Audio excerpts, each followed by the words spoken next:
ఎల్కతుర్తిలో భూభారతి రైతు అవగాహన సదస్సులో మంత్రి పొంగులేటి మాట్లాడుతున్నారు. ప్రత్యక్ష ప్రసారం ద్వారా చూద్దాం. మేలు జరుగుతుందని మన ఇందిరమ్మ ప్రభుత్వం ఆలోచిస్తుందో ఆశిస్తుందో దానికి చట్టాన్ని అయితే మేము చేశాం. వేదిక మీద ఉన్న రెవెన్యూ అధికారులకు అందరికీ చెప్తున్నాను, చట్టాన్ని మనం చేశాం. ఈ చట్టాన్ని ఇంప్లిమెంటేషన్ చేసే బాధ్యత మీది. మీరు కూడా ఒక రైతు కుటుంబం నుంచి వచ్చిన వాళ్లే, రైతు కష్టాలు బాధలు ఇబ్బందులు తెలిసిన వాళ్లే. ఆ రైతుని ఎక్కడ ఇబ్బంది పెట్టిందని తెలిసినా ప్రభుత్వం ఉపేక్షించదు. మీరు పాజిటివ్ వేలో సాధ్యమైనంత వరకు ప్రతి సమస్యని పరిష్కరించే విధంగా నేను గౌరవ ముఖ్యమంత్రి గారు, శాసనసభ్యులు, నా సహచర మంత్రులు, జిల్లా కలెక్టర్లు అనుకుంటే ఏది కాదు. గ్రౌండ్ స్థాయిలో ఉండే మీరందరూ ప్రజా ప్రభుత్వం ఇది.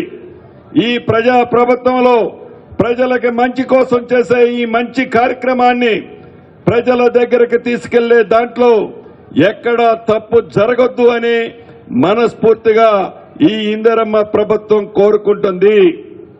అదే రకంగా ఇందిరమ్మ ఇళ్ల శాఖ మంత్రిగా మీ అందరికీ ఇంకొక విషయం చెప్పాలనుకుంటున్నాను. ఈ రాబోయే 4 సంవత్సరాలలో చిత్తశుద్ధితో మన ఇందిరమ్మ ప్రభుత్వం 20 లక్షల ఇళ్లు కట్టాలనుకుంటుంది. దాంట్లో భాగంగా మొదటి విడతగా 4.5 లక్షల ఇళ్లు నాకు తెలిసి ఈ రాబోయే 2-3 రోజుల్లో ప్రతి నియోజకవర్గానికి 3,500 ఇళ్లు ఇచ్చాం. కాంగ్రెస్ సైనికుల్లా ఇందిరమ్మ ప్రభుత్వంలో బాధ్యులైన మీరందరూ ఇందాక అన్నగారు చెప్పినట్లు పేదవాళ్లలో బహు పేదవాళ్లు ముందు కట్టుకోండి. దానికి మీరందరూ సహకరించండి. పార్టీలకు అతీతంగా ఇవ్వండి. ఇందిరమ్మ ప్రభుత్వం అంటేనే పేదోడి ప్రభుత్వం. ఆనాటి వాళ్ళ ఇబ్బందుల కోసం ఆనాటి ప్రభుత్వంలో పెట్టిన ఈ బాధలు భరాయించలేక ఏ పేదవాడైనా వారి పక్కన ఉన్నట్లు నటించాడే తప్ప నిజంగా వాళ్ళ మనసులో వాళ్ళ పక్కన ఉండరు. ఇందిరమ్మ ప్రభుత్వానికి అండే పేదోడు. దయచేసి మీ గ్రామాలలో అర్హులైన పేదవాళ్లలో బహు పేదవాళ్లకి మొదటి విడతగా ఇవ్వండి.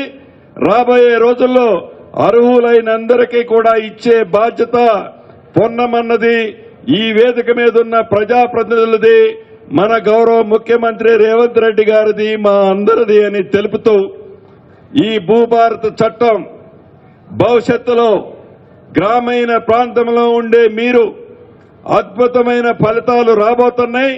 సన్న బియ్యానికి ఎంత మంచి పేరు వచ్చిందో ఈ భూభారత్ కూడా అంతే మంచి పేరు వస్తుంది. కాబట్టి మీరు మీ గ్రామాలలో, అది ప్రభుత్వ స్థలాలై ఎవడన్నా కబ్జా చేసినా ఆన్లైన్లో మీరు ఈ యాప్లో తెలియజేసే అవకాశం ఉంది. ప్రభుత్వ స్థలాలు ఎవడైనా ధనికుడు కబ్జా చేస్తే తప్పకుండా దాన్ని రికవరీ చేసి పేదవాడికి మన ప్రభుత్వం పంచుద్ది.